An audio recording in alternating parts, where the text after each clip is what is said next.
under the protection of these large maples and the shade, lovely glowing light is reflected in the creek here, and especially on the top of the rocks. And so I'm going to use my warm paper to do a quick study of these rocks in watercolor, and hope that it'll inform some gestures for my next painting.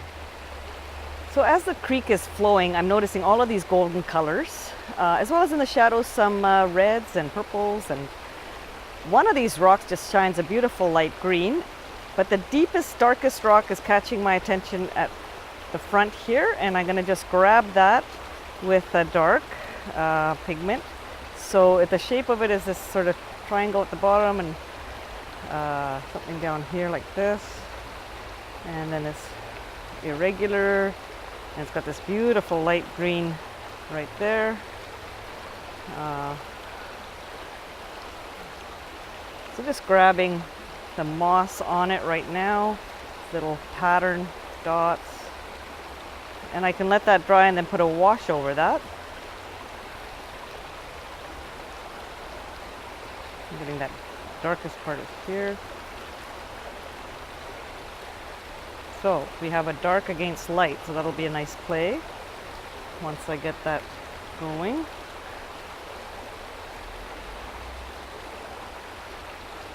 And all of these are kind of warm back here.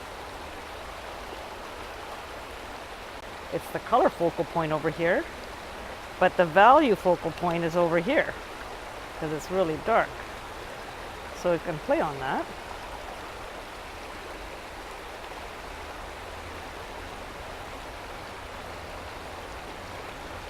And I might as well get the first run of that bright foliage in, which is up here. What I mean by first run is just a nice little wash of the overall shape of that overhanging leaves. So it's all very loose and watery to begin with. I can add little notes. A little bit of darks in here behind.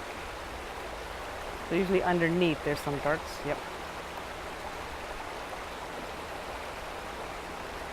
So I'll just put that in there and carry it through. I don't have a big enough brush. But just pick up more paint. It's really dark here, so let's get that dark here. So on the one side, they're sort of bluey color. So rocks are quite difficult because they have so many different textures, and the overall shape might be more or less round, but then they get formed and etched away by the running water. So we have this contrast here between the smooth rock and the rough textures of it. So I will just soften this edge a bit.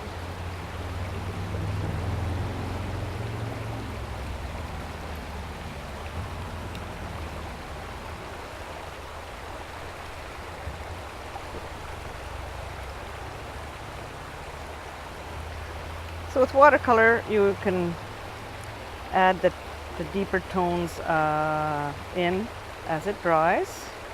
And if there's still a little wet, it'll still have a soft edge. But if it's dry, then it'll have a hard edge.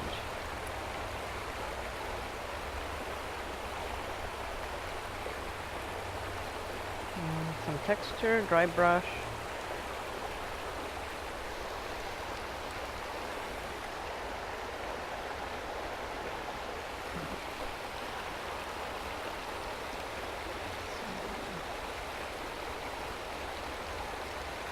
So, as an impressionist, of course I like to push color here, and I'm just adding a bit of cobalt blue wash and gestures. Okay, so it's a bit wet to get any hard edges in there. Let's go back to this dark rock here. Put some more dark around it.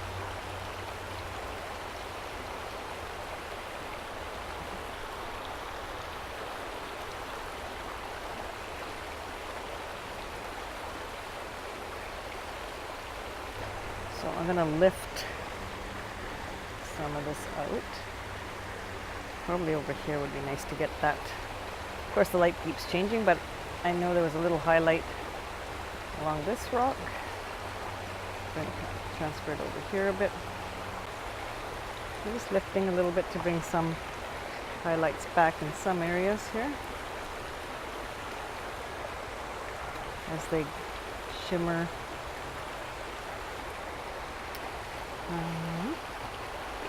Now, I do have a bit of white watercolor, and what that does, it just makes some opaque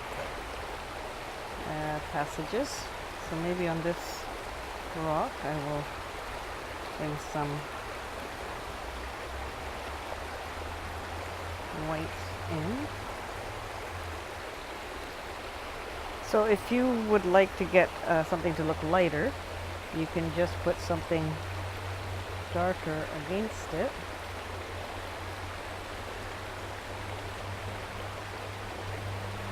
And then it should fade that out fairly well.